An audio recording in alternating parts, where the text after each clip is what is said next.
എല്ലാവർക്കും നമ്മുടെ പുതിയ വീഡിയോയിലേക്ക് സ്വാഗതം. നമ്മളിൻ്റെ വീഡിയോ SLC മാർക്കിൻ്റെ അടിസ്ഥാനത്തിൽ നേടാവുന്ന ഗ്രാമീൺ ഡാക് സേവക് റിക്രൂട്ട്മെൻറ്റുമായിട്ട് ബന്ധപ്പെട്ട വീഡിയോ ആണ്. ഇത് കിടക്കുന്നതിന് മുന്നേ നമ്മളുടെ ചാനൽ കാണുന്നവർ സബ്സ്ക്രൈബ് ചെയ്തേക്കുക. അതുപോലെ തന്നെ ഈ വീഡിയോ ഇഷ്ടപ്പെട്ടിട്ടുണ്ടെങ്കിൽ വീഡിയോ ഒന്ന് ലൈക്ക് ചെയ്യുക, വീഡിയോ മാക്സിമം ഷെയറും കൂടെ ചെയ്തേക്കുക. ഈ വർഷത്തെ ഗ്രാമീൺ ഡാക് സേവകിൻ്റെ രജിസ്ട്രേഷൻ ആരംഭിച്ചത് ജനുവരി 31-ാം തീയതിയാണ്. മാർച്ച് 6-ാം തീയതി ആദ്യത്തെ ലിസ്റ്റ് വന്നു. 1691 പേരാണ് ലിസ്റ്റിലുണ്ടായിരുന്നത്. അതുപോലെ തന്നെ മാർച്ച് 23 വരെ വേരിഫിക്കേഷന് സമയം അനുവദിച്ചിരുന്നു.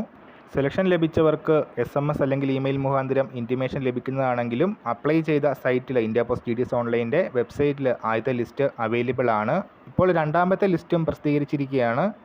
മിക്ക സംസ്ഥാനങ്ങളിലെയും രണ്ടാമത്തെ ലിസ്റ്റ് പ്രസിദ്ധീകരിച്ചെങ്കിലും 5 സംസ്ഥാനങ്ങളിൽ ആസാം, കേരള, പോണ്ടിച്ചേരി, തമിഴ്നാട്, ബംഗാൾ ഈ സംസ്ഥാനങ്ങളിൽ ഇലക്ഷൻ നടക്കുന്നതിനാൽ മോഡൽ കോഡ് ഓഫ് കണ്ടക്റ്റ് നിലവിൽ നിൽക്കുന്നതിനാൽ ഈ 5 സംസ്ഥാനങ്ങളിലെ റിസൾട്ട് ഇപ്പോൾ വിത്ത്ഹെൽഡ് ചെയ്തിരിക്കുകയാണ്. സോ ഈ ഒരു പെരുമാറ്റച്ചട്ടം അവസാനിക്കുന്ന സമയത്തായിരിക്കും റിസൾട്ട് പ്രസിദ്ധീകരിക്കുന്നത്. സോ കൂടുതൽ അപ്ഡേറ്റ്സ് വരുന്ന സമയത്ത് ഈ ചാനലിലൂടെ അറിയിക്കുന്നതാണ്. ഇരുവശം ഇന്നത്തെ വീഡിയോ പുതിയ വീഡിയോയുമായിട്ട് ഉടനെ കാണാം.